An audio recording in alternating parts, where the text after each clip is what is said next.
vocês. Então, eu vou compartilhar uma tela onde nós vamos ter essa oração para iniciarmos. E eu vou ficar no cantinho, certamente no cantinho superior direito da tela de vocês aí. Mas eu vou estar aqui, tá certo? Eu vou ficar menor do que eu já sou. Mas eu vou ficar aqui no cantinho para a gente poder visualizar melhor o conteúdo e assim também podermos refletir com mais propriedade, tá certo?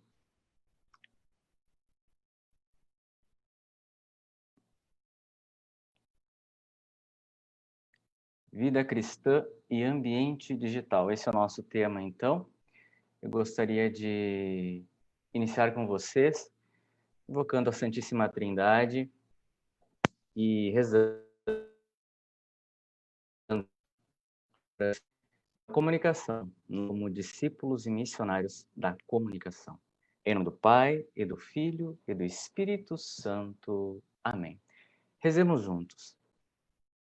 E a palavra se encarnou e armou sua tenda na itinerância humana.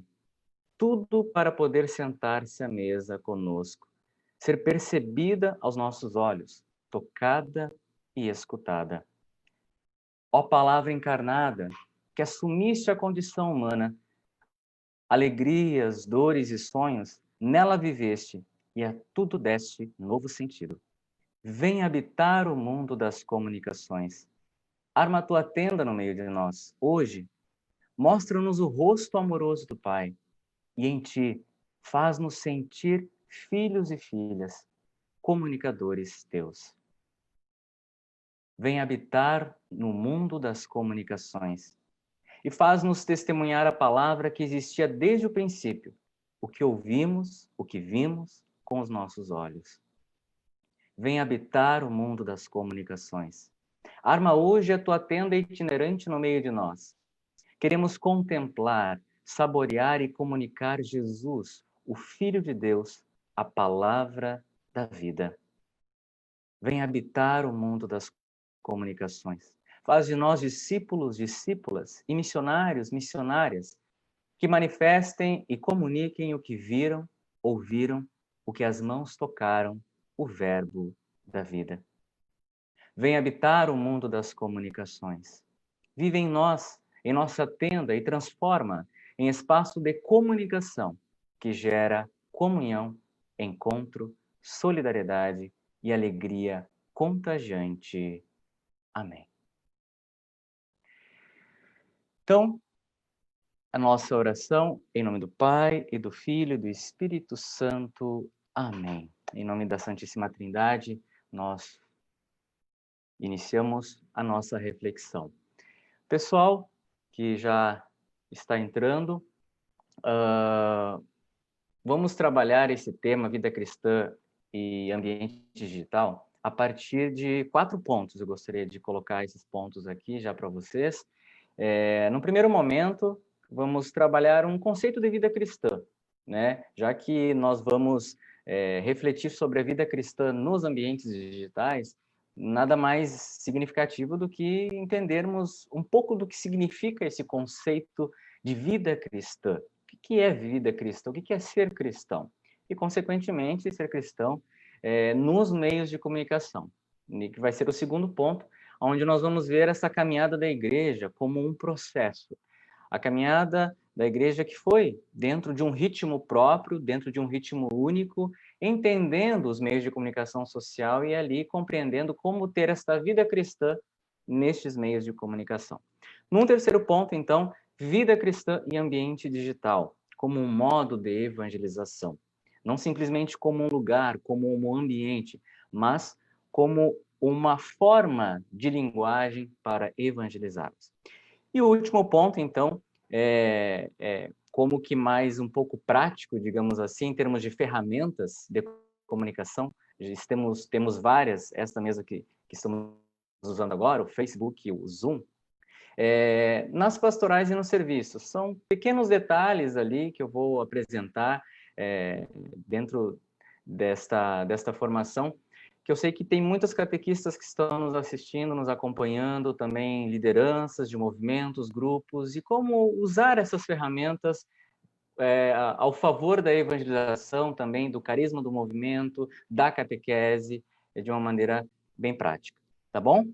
Então, serão esses 4 pontos que nós vamos refletir ao longo desta nossa 1 hora que temos de reflexão. Vida cristã, um conceito. Eu gostaria de trazer para vocês a parábola do semeador.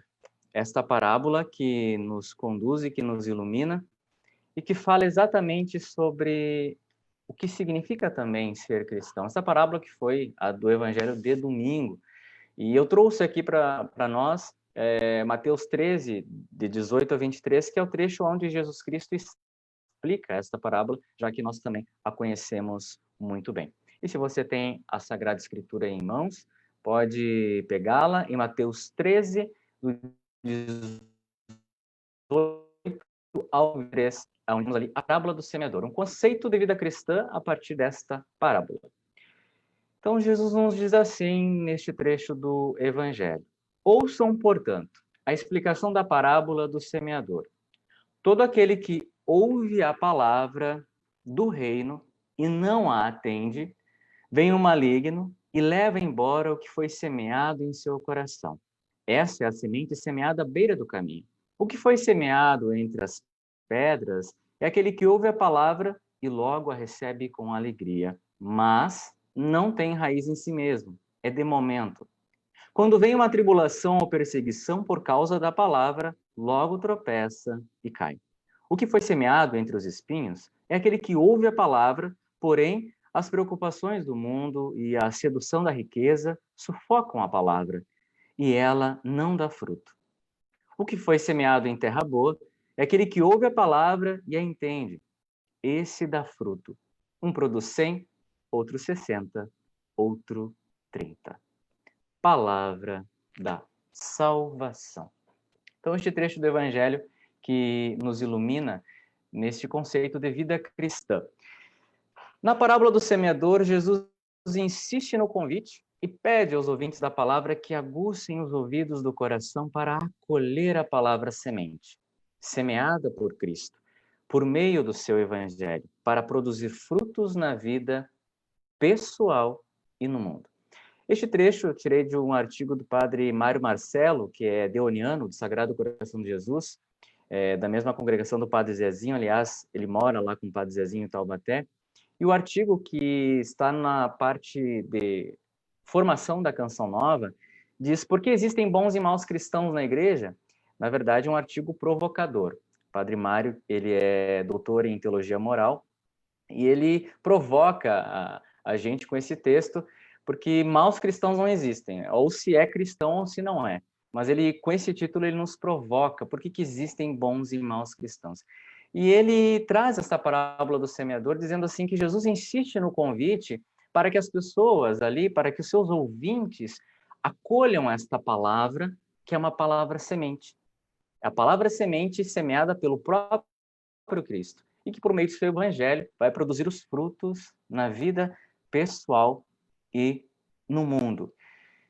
O homem favorece a obra do maligno, o Padre Mário vai nos dizer, quando não permite a palavra de Jesus lançar raízes na sua existência, em seu coração caminho, coração pedra, coração espinho. Ao contrário, quem se abre à palavra de Jesus, faz-se coração terra.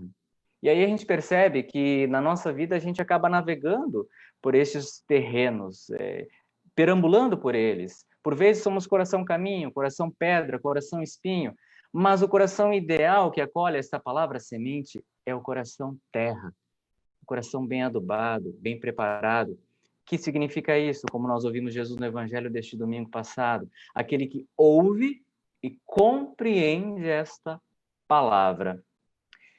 A palavra, ela é uma realidade viva, eficaz, enviada do céu para produzir frutos em nós e realizar a salvação.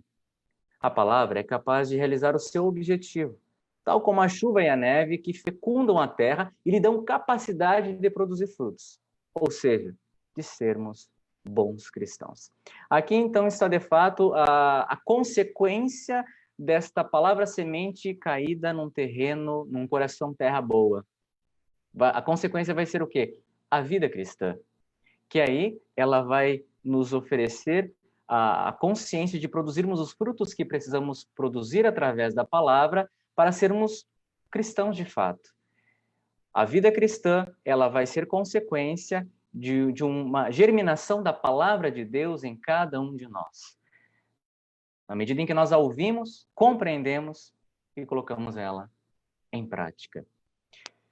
É dever do cristão suscitar no povo a fé nas esperanças, no povo a fé nas promessas de Deus, iluminar corações e mentes com a boa notícia da salvação, para que todos possam compreender que a esperança humana, os anseios mais profundos do homem, se realizam de modo definitivo na esperança cristã.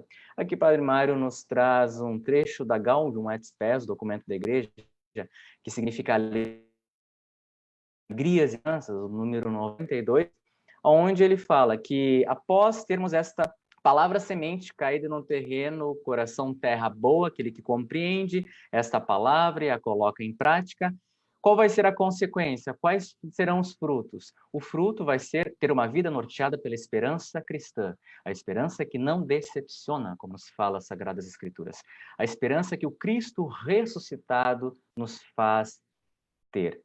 Essa vai ser uma consequência de um acolhimento, de uma vivência da palavra de Deus em nós. E aqui eu já trago um trecho retirado das diretrizes gerais da ação evangelizadora, dessas atuais que nós temos, no número 25 e 26, que vai dizer assim: os gestos de amor e solidariedade são critérios para a credibilidade da nossa fé. Olha os frutos aí da boa semente sendo bem trabalhada, germinada, sendo bem adubada. São parte constitutiva irrenunciável de sua essência. A misericórdia é a palavra-chave para o agir de Deus conosco. Jesus é o rosto da misericórdia do Pai. Então, as consequências, os frutos, também, além de termos uma vida guiada pela esperança cristã, a esperança que não decepciona, nós vamos gerar frutos de amor e de solidariedade. E é isso que vai dar credibilidade à nossa fé. Isso que vai dar credibilidade à nossa vida cristã. Porque Jesus Cristo foi assim.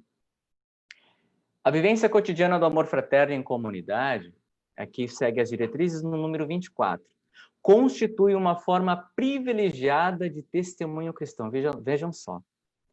A vida fraterna em pequenas comunidades abertas, acolhedoras, misericordiosas, de intensa vida evangélica, constitui um fundamento sólido para o testemunho de fé. Aqui o amor fraterno já a vivência em comunidade como um lugar, uma forma privilegiada de testemunho cristão. Vamos viver esses frutos na comunidade. Na comunidade ali nós vamos ter uma ambiência privilegiada de vida cristã. É impossível pensar uniforme a ação evangelizadora da igreja no Brasil. E o modelo qual é? Das primeiras comunidades cristãs. É isso que as diretrizes vão nos falar, número 124 e 128, retirado então do trecho dos Atos 2, 42 e 8, 4. O modelo das primeiras comunidades como um ambiente de testemunho determinante para anunciar a boa nova. A nossa vida em comunidade. E qual é o modelo? As primeiras comunidades. Eles tinham um só coração e uma só alma, como nós temos expresso em Atos. Bom, então depois de ter trazido esse breve conceito de vida cristã, agora então vamos ver como a igreja foi avançando, expandindo a comunicação desta vida cristã. E aí nós temos então a vida cristã e os meios de comunicação, um processo. Nesta parte, eu vou refletir com vocês a necessidade, a importância da igreja diante dos meios de comunicação e qual a necessidade que ela foi encontrando ali como um lugar de evangelização, no primeiro momento, e depois com a própria linguagem, mais adiante, de evangelho vivo, de testemunho, de vida cristã. Vida cristã e os meios de comunicação. Aqui nós vamos ver, passar alguns documentos, alguns decretos. Eu não vou me demorar muito, mas só para nós termos uma visão geral da caminhada da igreja, adentrando a compreensão do uso dos meios de comunicação social. E aqui eu trouxe este trecho do Evangelho de Lucas, capítulo 4, versículo 43, só para ilustrar um pouco o que significa esse caminhar da igreja, este processo. Eu devo anunciar a boa nova do reino de Deus também a outras cidades, pois para isso é que fui enviado. Este trecho, ele é retirado daquele episódio onde Jesus Cristo, ele percebe que as multidões querem segurar ele ali. Mas ele diz, não, eu devo anunciar a boa nova do reino também a outras cidades.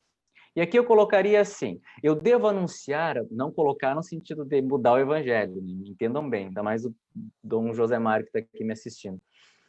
Eu devo anunciar a boa nova do reino de Deus também em outras cidades. Eu interpretaria também desse sentido, olhando para o hoje, olhando para a caminhada da igreja, os meios de comunicação ao longo da história. Eu devo anunciar a boa nova do reino de Deus também nos meios de comunicação social, também a outras cidades, ou seja, também ali, pois para isso é que eu fui enviado. E aqui nós temos, então, dentro do histórico da igreja, esse processo. Podemos dividir esse processo em 3 fases. E essas 3 fases, quem nos apresenta é a irmã Joana Puntel, doutora em comunicação, no livro Comunicação, Diálogo dos Saberes na Cultura Midiática, um livro de 2010. Num primeiro momento, a igreja, ela, em relação à comunicação de cada época, de cada contexto da história, ela teve um olhar de censura e repressão. Isso no século XV, esse foi o período da Inquisição ali, um período que a gente não pode analisar com os nossos olhos da história hoje, só estando lá mesmo para entender o que a igreja estava querendo fazer à luz também do espírito que agiu naquele momento. Mas, num primeiro instante, a gente percebe, ali pelo surgimento da imprensa, a igreja tendo um estranhamento acerca desta comunicação, de ter acesso a todos. Será que todos podem ter acesso a isto? Era uma novidade. Então, a primeira atitude que nós temos, essa fase, é a censura e a repressão.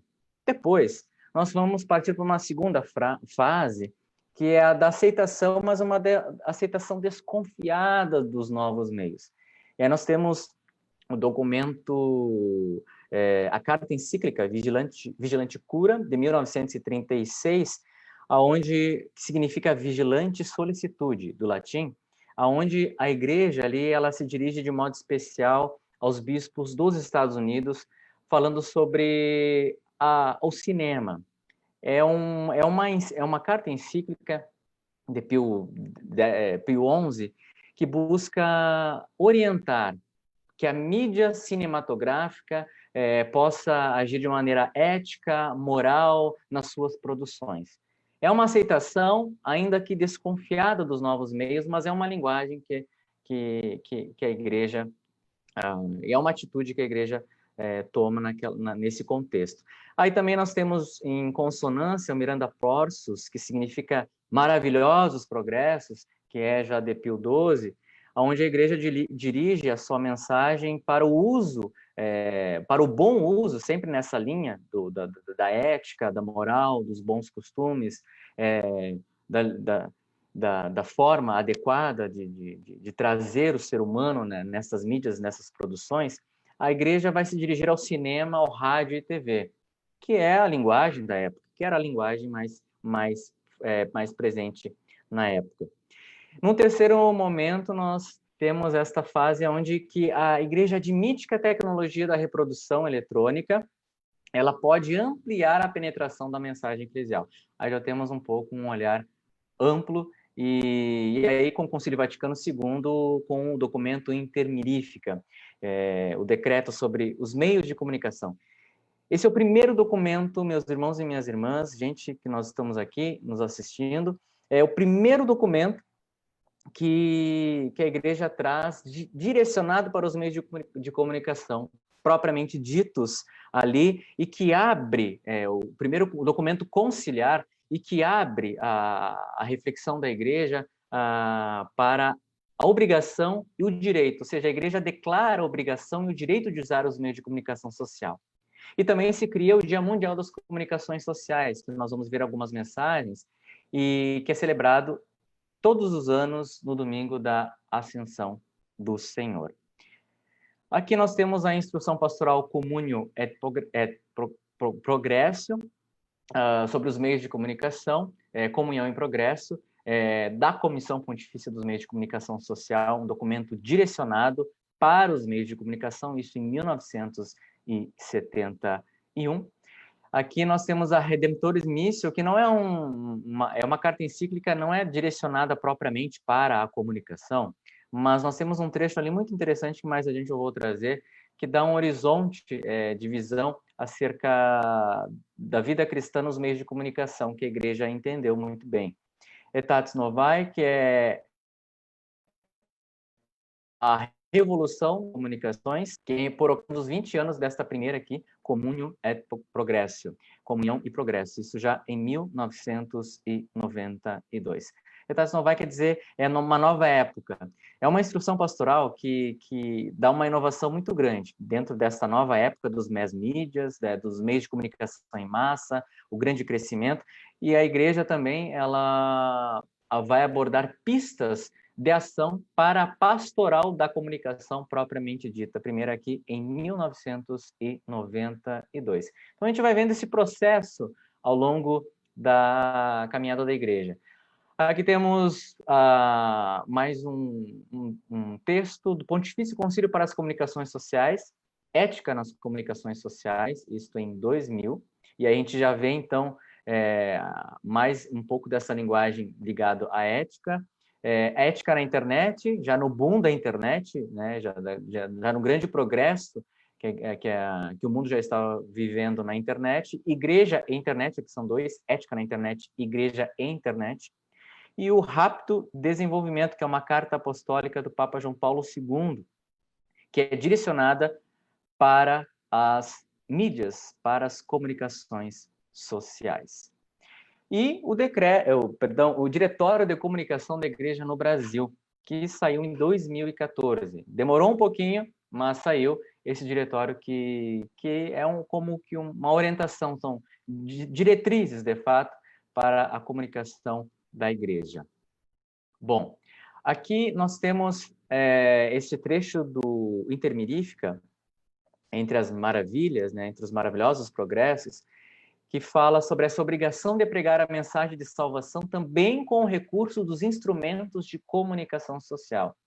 Aquele decreto que eu falei, que é um divisor de águas na igreja, porque obriga, né, a igreja agora, vamos usar os meios de comunicação social, né, sem reservas, vamos usar. E também, dentro dessa visão, o direito, né, nós precisamos estar ali também. Se antes a gente via uma igreja um pouco reticente, às vezes com medo, diante dessas novidades, diante da evolução, imprensa, cinema, rádio, enfim, agora nós temos uma abertura do Concílio Vaticano II para o uso dos meios de comunicação social em prol da evangelização.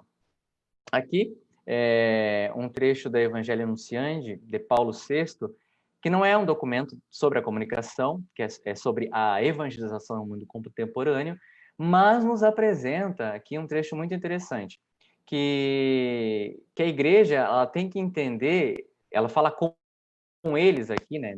Com eles se refere aos meios de comunicação social. Com eles a igreja proclama a partir dos telhados.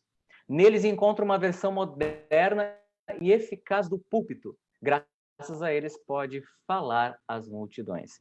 Então é interessante essa comparação que a Evangelii Nuntiandi, que significa anúncio do Evangelho, vai nos trazer.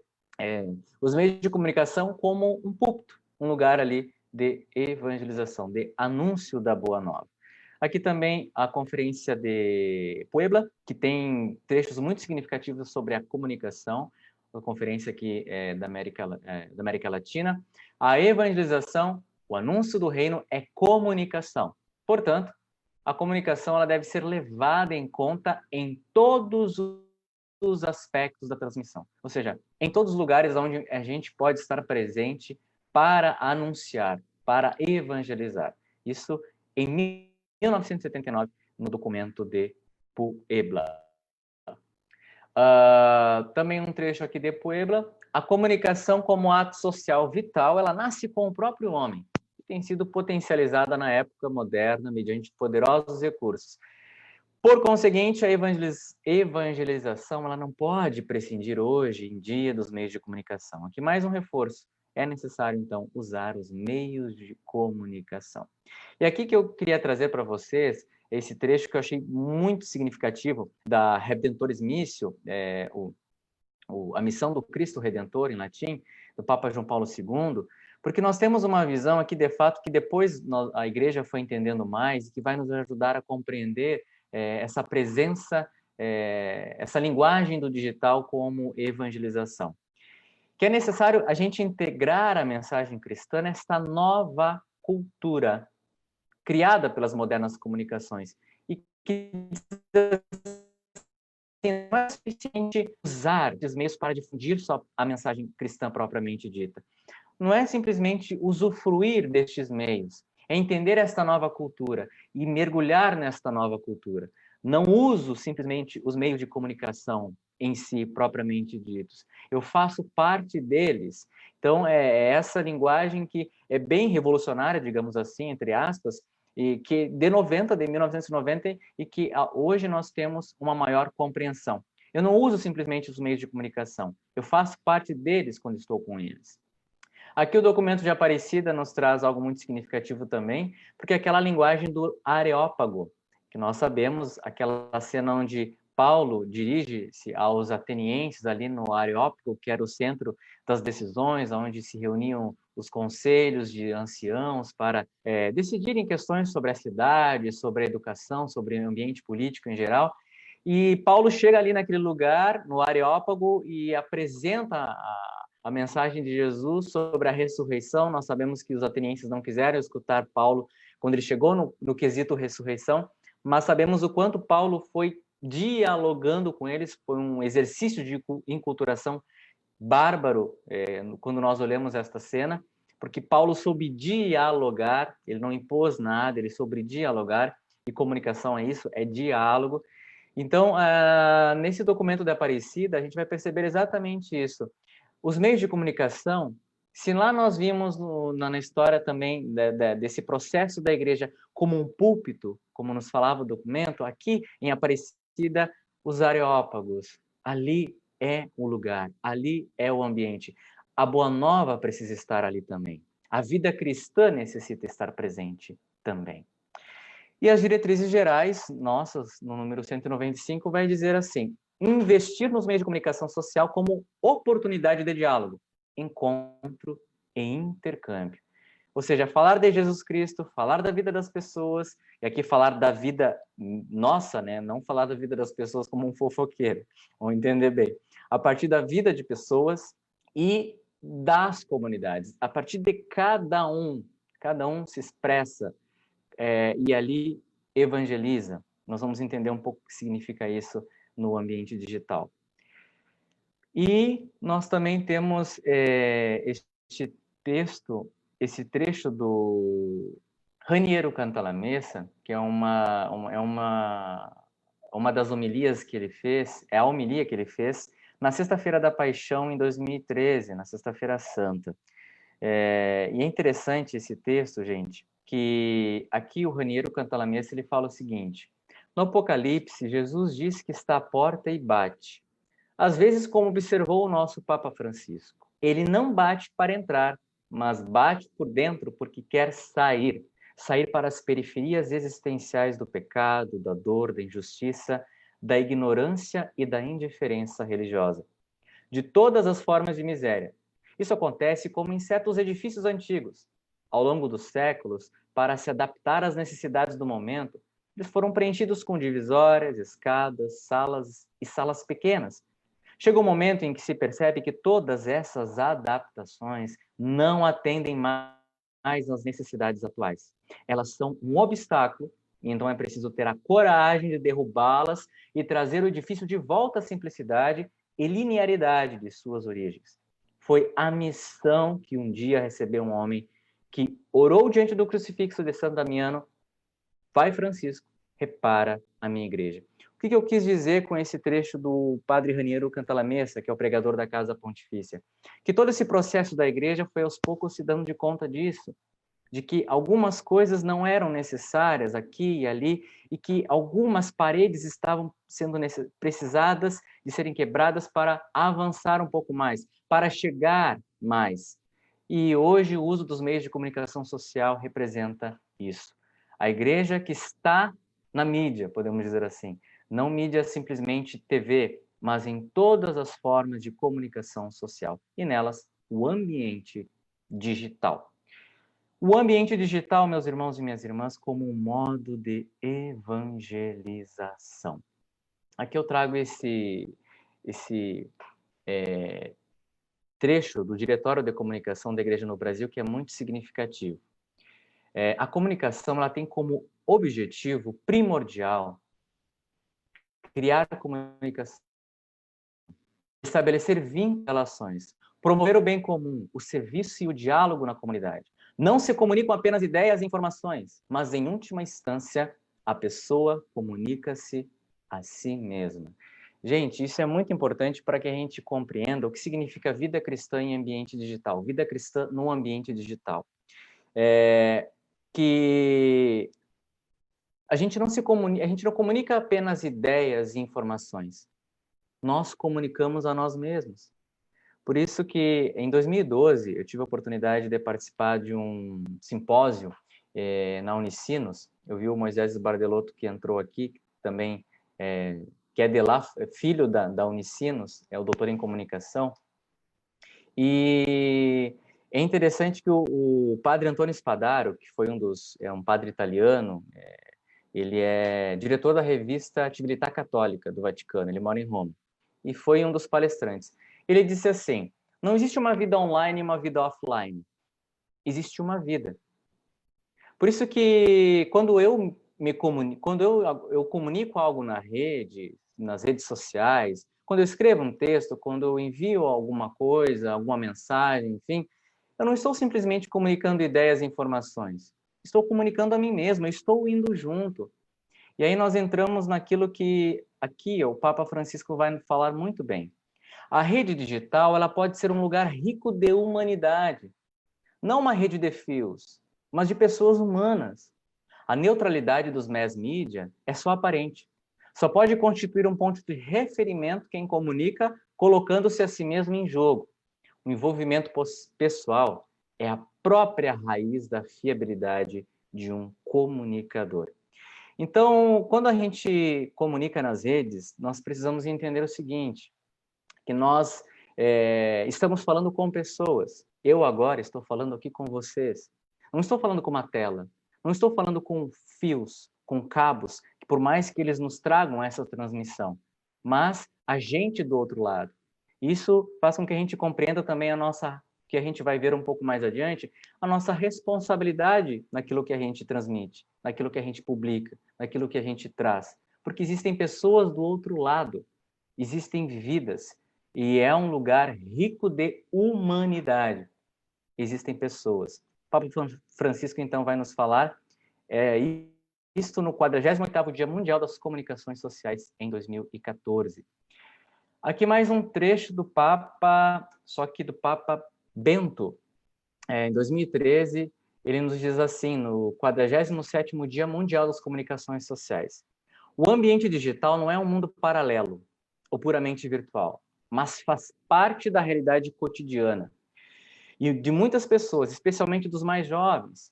E por isso ele exige de nós uma compreensão para que a gente entenda essa questão da humanidade que fala o Papa Francisco. Estamos falando com pessoas do outro lado para que a gente possa realmente significar ali como cristãos. Não é uma rede simplesmente paralela, um mundo paralelo. Pego o meu celular agora, estou aqui com o meu aparelho. Não, existem pessoas que estão aqui por trás deste aparelho, existem contatos, existe humanidade, e é com elas que eu vou conversar. E o Papa Francisco vai falar dessa lógica do samaritano no 48º Dia Mundial das Comunicações Sociais. Ele usa esse exemplo do samaritano para dizer que a gente, como comunicador cristão, precisamos ser samaritanos nas redes. Necessitamos ir ao encontro das pessoas, mas como alguém que vai cuidar de quem está do outro lado. Como alguém que sabe que às vezes o irmão está ali com seus anseios, assim como cada um de nós tem seus anseios, suas inquietudes, suas crises de fé, e eu preciso ir como um samaritano nestes ambientes. Então, o Papa Francisco usa o exemplo do samaritano como um exemplo de comunicador, verdadeiro comunicador real, aquele que se aproxima. Eu, quando vou comunicar algo nas redes sociais, eu estou me aproximando, como bom samaritano.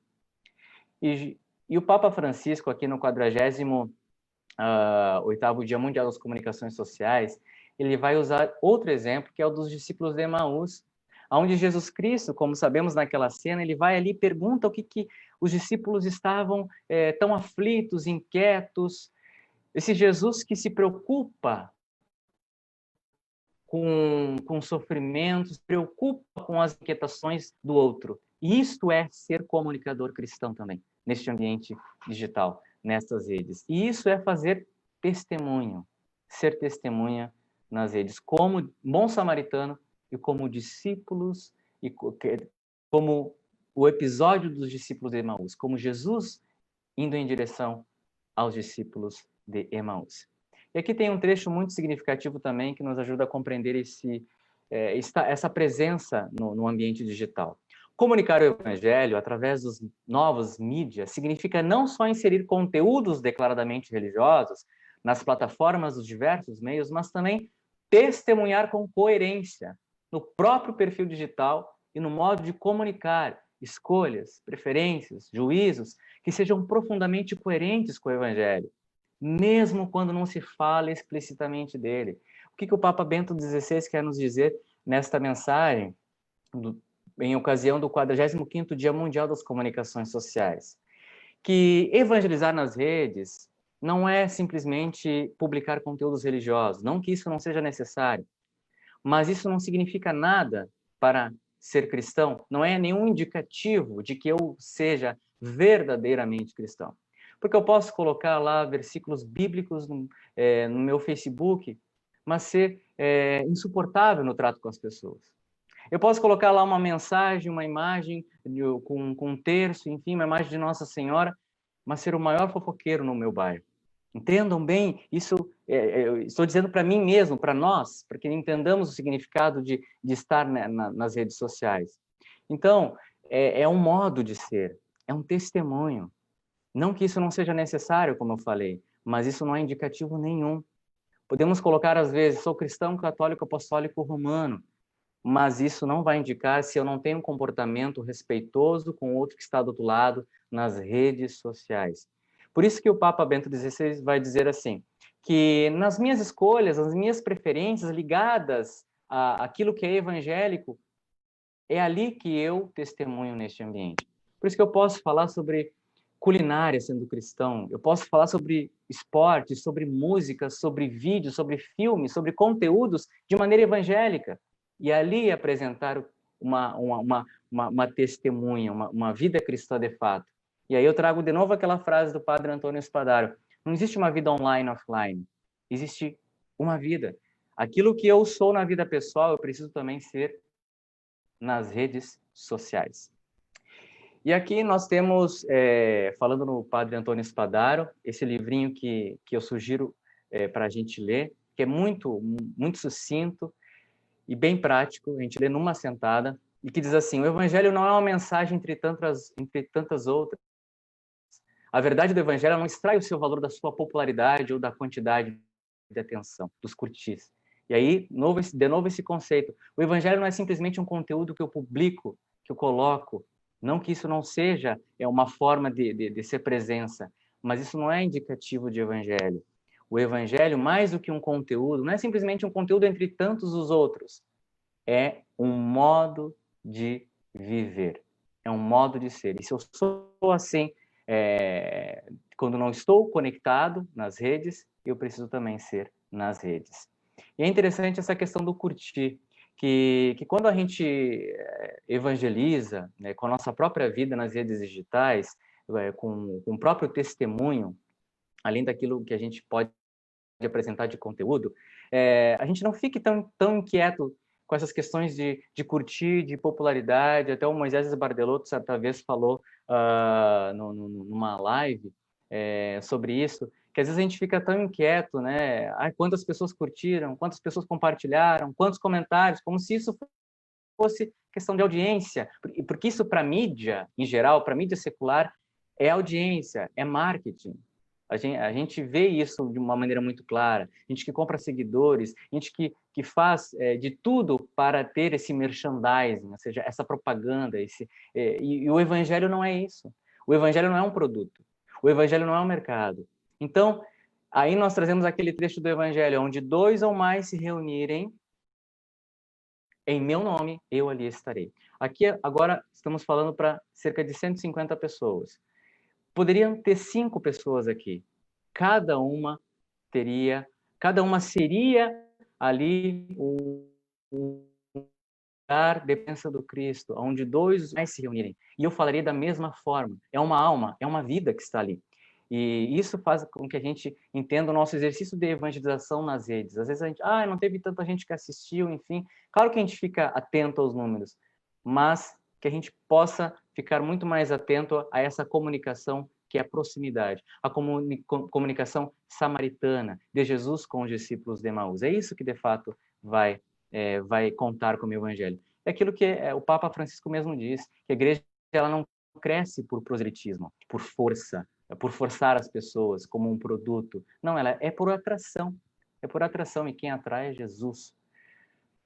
E aqui nós temos mais um outro trecho. A própria igreja é uma rede tecida pela comunhão eucarística, onde a união não se baseia nos likes, mas no amém. O like é aquele curtir, né? Que a gente faz nas publicações. E o Papa Francisco vai dizer nessa mensagem que a gente precisa entender essa passagem dos likes para o amém também. Eu posso falar essa linguagem das redes sociais ali, mas ela precisa me levar para o amém. O que significa esse amém? A comunhão com a igreja. Hoje em dia mesmo, nós estamos assistindo muito as missas, acompanhando, rezando pelas mídias digitais. Mas vai chegar num determinado momento em que eu vou ter esse amém, que essa comunhão precisa estar lá depois com a minha comunidade, com a minha vivência. Não podemos nos acostumar somente com essa forma de proximidade. Eu preciso ter esse amém também, que é uma extensão. Aqui sobre fake news, gente, que é importantíssimo que a gente perceba muito bem. Nessa mensagem do Papa Francisco, A Verdade vos tornará livres, de 2018, ele vai falar sobre as fake news. É isso que nós também precisamos cuidar, as falsas notícias, quando nós somos presença cristã nos meios digitais. Eu trouxe aqui esta charge, que é muito significativa, que diz assim, não, pai, a mulher fala, essa é uma notícia falsa. E o pai disse assim, mas como pode ser notícia falsa se diz exatamente o que eu penso? As falsas notícias, as fake news, gente, elas trabalham bem nesse sentido. É um narcisismo, mas diz exatamente como eu penso, como eu quero que se pense. E o Papa Francisco vai chamar isso de lógica da serpente. As falsas notícias são astutas, nos atraem, e geralmente estão ligadas com crenças pessoais. É aquilo que eu acredito, independente de onde me chegou, é aquilo que eu creio também. Então, deve ser verdade. Ou, às vezes, está ligado a alguma ideologia. É o que eu quero, é aquilo que eu busco, aquilo que eu penso, aquilo que está mais ligado aos meus gostos. E uma coisa que é interessante, que a gente saiba identificar, as falsas notícias, além de serem atraentes, de estarem ligadas com crenças pessoais, elas são virais, elas viralizam, que significa elas ganham espaços, entra nos grupos de WhatsApp, entra nas mensagens de Facebook, enfim, em muitos outros lugares, mas menos aonde as notícias de fato estão, aonde as notícias de fato correm. Mas a gente precisa ter esse olhar cuidadoso. Então precisamos ter o quê? O que o Papa Francisco fala, Discernimento. Chegou uma notícia para mim, quem é que criou isso? Qual é a fonte? Às vezes a gente vê um monte de vídeo ali, não tem nenhuma fonte, não tem ninguém, nem o nome de quem produziu. Por que chegou até mim? Por qual motivo? Quem é que me fez chegar até mim? Uma ferramenta básica. Joga no Google, né, como diz a juventude, pesquisa lá, e que nós vamos ver aonde estão exatamente, se existe algum conteúdo referente àquilo que eu recebi. E é necessário deixar-se purificar pela verdade, como nos fala o Papa Francisco. E essa verdade, gente, ela não é simplesmente conceitual. É uma pessoa, como nos diz o documento da Aparecida. Nós não nos tornamos cristãos por uma ideia, por estarmos lendo uma teoria. Não, nos tornamos cristãos porque primeiramente nos apaixonamos por uma pessoa, por alguém que está por trás de toda essa mensagem. E essa pessoa é Jesus. E então, a verdadeira comunicação é aquela que favorece a comunhão e promove o bem. Se às vezes a notícia que eu recebi ali, ela promove divisão, ela é maldosa, ela procura difamar alguém, procura dividir as pessoas, não é evangelização, não é comunicação, e muito menos evangelização. Não é uma comunicação verdadeira, porque comunicação mas não é uma comunicação verdadeira. Então eu preciso me deixar purificar por aquilo que é verdadeiro. Então são essas ferramentas básicas para nós nos defendermos, digamos assim, das fake news. E a própria igreja é uma rede. Aqui eu trago de novo esse versículo, trazendo esse amém, né, que eu gostaria de reforçar. Por quê? Porque às vezes a gente vê nesse meio de tantas falsas notícias, às vezes as pessoas, alguns compartilhando notícias contra o Papa Francisco, contra os bispos da igreja. Cadê o amém? Cadê a comunhão com a igreja? E aí a gente acaba esquecendo que o Papa é sucessor de São Pedro, os bispos são sucessores dos apóstolos, foi eleito na colegialidade, não caiu de paraquedas na igreja, a igreja caminha em consonância, numa ligação constante, ao que a gente está falando bastante atualmente de sinodalidade, ou seja, no mesmo caminho. Então eu preciso também promover isso na comunicação que eu exerço. E a comunicação cristã, gente, esses são pontos fundamentais para que a gente entenda se verdadeiramente nós estamos sendo cristãos nas redes sociais ou não.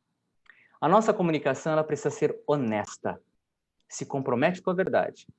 Aquilo que eu comunico tem que se comprometer com o que é verdadeiro. Aberto. O que significa o católico, né? Aberto, disponível, aberto ao diálogo, e nós olhamos para o Papa Francisco, ele é um exímio comunicador, ele sabe dialogar, eu tenho que saber conversar, dialogar, estar aberto àquilo que o outro tem que me trazer e também buscarmos juntos a verdade. Onde é que está? Uma comunicação responsável, porque existem pessoas do outro lado. Pessoas que, atraídas pelo bem, se mostram responsáveis no uso da linguagem. E respeitosa, gente. Somos filhos e filhas do mesmo pai. Às vezes a gente vê algumas pessoas sendo agressivas, difamando umas às outras, ou comentando em tudo que é publicação, às vezes que nem uma metralhadora talibã, sai atirando para tudo que é lado, em tudo que é publicação, tudo que é postagem. Fica feio isso, gente. Então, a gente entender que a minha comunicação ela precisa ser respeitosa. Eu preciso ler ali, entender, compreender. E aqui eu trago um outro fator principal para a nossa comunicação, que é a mística do comunicador. Qual é a mística do comunicador? É a criatividade, naquilo que nós vamos evangelizar, na forma, mas é o silêncio. Saber silenciar. O Papa Bento XVI, em 2012, por ocasião do 46º Dia Mundial das Comunicações Sociais, ele escreveu a mensagem assim: silêncio e palavra, caminho de evangelização. E tem uma frase que diz assim: o silêncio é parte integrante da comunicação, e sem ele não há palavras densas de conteúdo.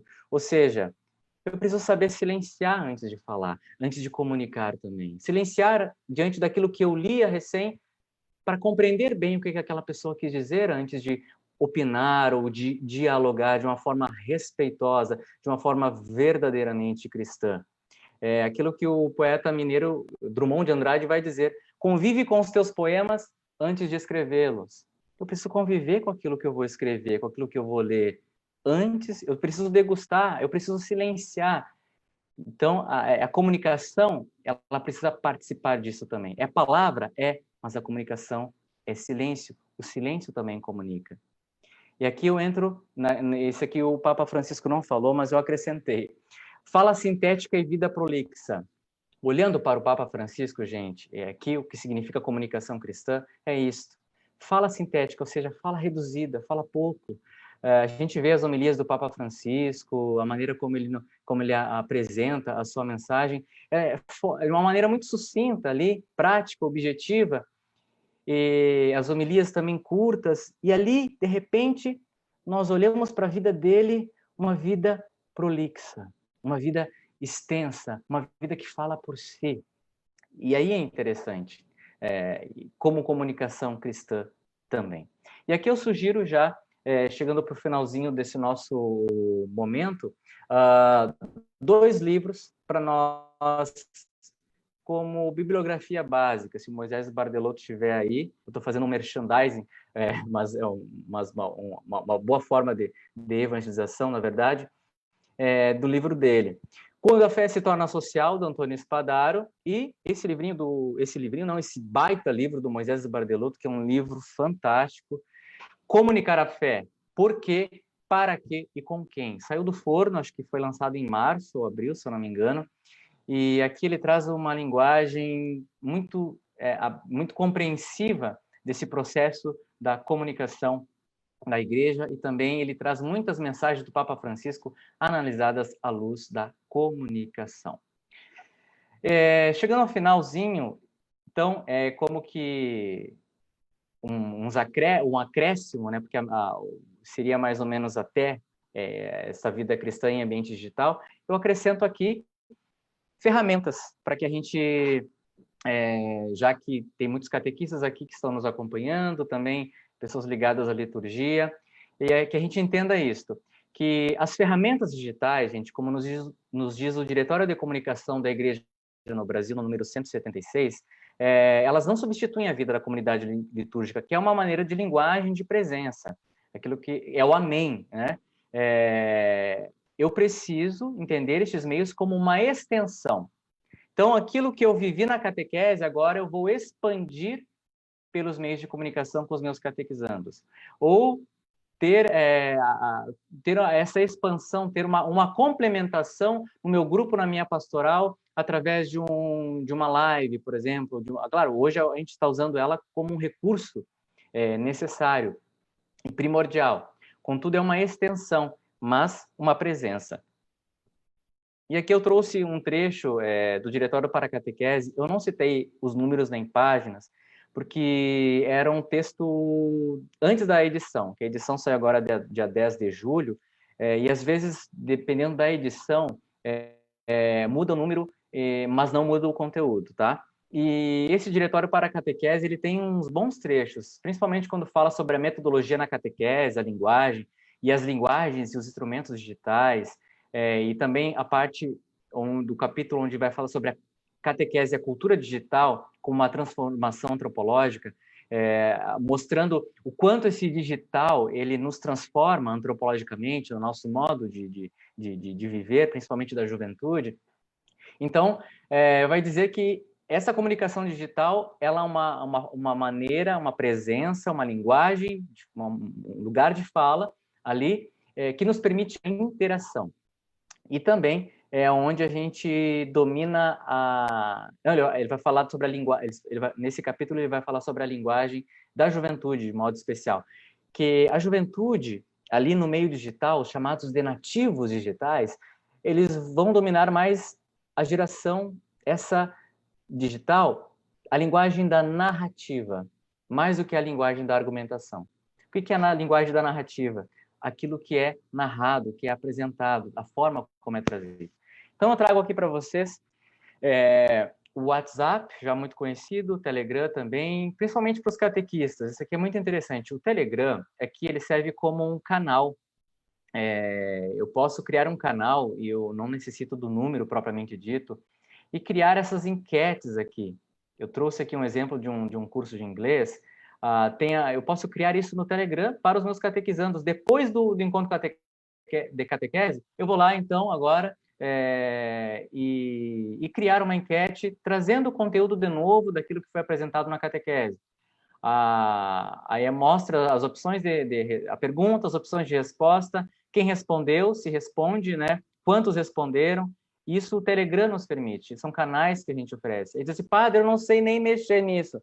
Digita no YouTube, gente, olha, no YouTube ali vocês aprendem rapidinho como criar esses canais do Telegram, como ser uma extensão daquilo que é produzido na catequese. Então, serve para publicar, divulgar o material produzido nos encontros, áudios e criar enquetes, refletir sobre o tema, se refletir sobre a catequese, daquilo que a gente trabalhou naquele sábado. Agora, então, durante a semana, eu vou refletir com os meus catequizandos também.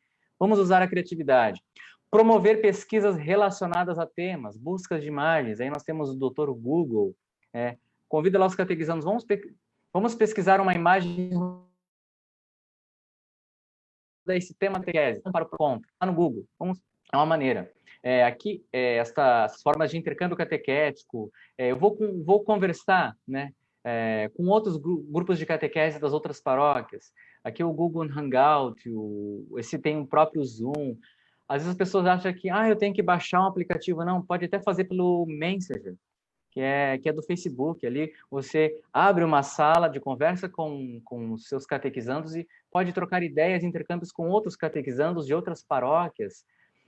Esse aplicativo aqui, que é um aplicativo de oração, Click to Pray, é muito interessante porque ele nos liga às intenções do Papa em cada mês e tem uma forma de linguagem também bem acessível. O blog, às vezes a gente acha que o blog está em desuso. Não, o blog é uma maneira gratuita de ter um site. E ali eu posso criar um banco de dados da catequese, da minha pastoral, promover a publicação de conteúdos relacionados àquilo que foi trabalhado na catequese. Isso são ferramentas que nos ajudam a entender melhor. Gente, nosso tempo já está encerrando, já encerrou, na verdade, e eu gostaria de agradecer muito a companhia de todos vocês aqui que estiveram comigo e apresentar não sei se vocês conhecem, Padre Aldomar Vancher. Próxima quinta-feira, o Padre Aldomar vai trabalhar conosco Tentações dos Agentes Pastorais, no dia 23 de julho, às 7 horas da noite, aqui no Facebook da Diocese. E eu gostaria de encerrar hoje, gente, essa imagem talvez muitos não conheçam. É a imagem de Nossa Senhora da Comunicação. Eu me lembro uma vez numa romaria, por ocasião ali, nós padres ligados aos referenciais, né? Eu, como da comunicação, fiz uma prece e invoquei no final Nossa Senhora da Comunicação. Aí uma amiga minha disse assim, de onde é que tu tirou essa Nossa Senhora? Como se tivesse criado, né? Não, ela existe, é que não é tão conhecida talvez.